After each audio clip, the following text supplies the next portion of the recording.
ये रोज कल मुबारक सुबहान मैयरानी. My name is Waleed Ahmed. I am one of the Mawin in the Voice of Islam Nizamat.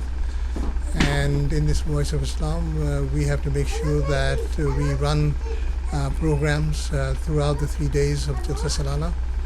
And some of the programs we broadcast are live broadcasts. Some of them are recorded.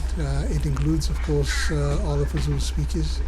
In addition to that, we also air those speeches that have been delivered in English by other speakers, but they are recorded and they are then broadcast at a later date during the course of the Jalsa Salana.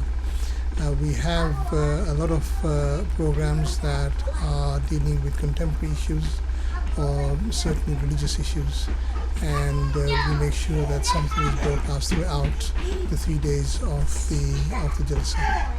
Thank you very much. ये रोज कल मुबारक सुबहान मैयरानी.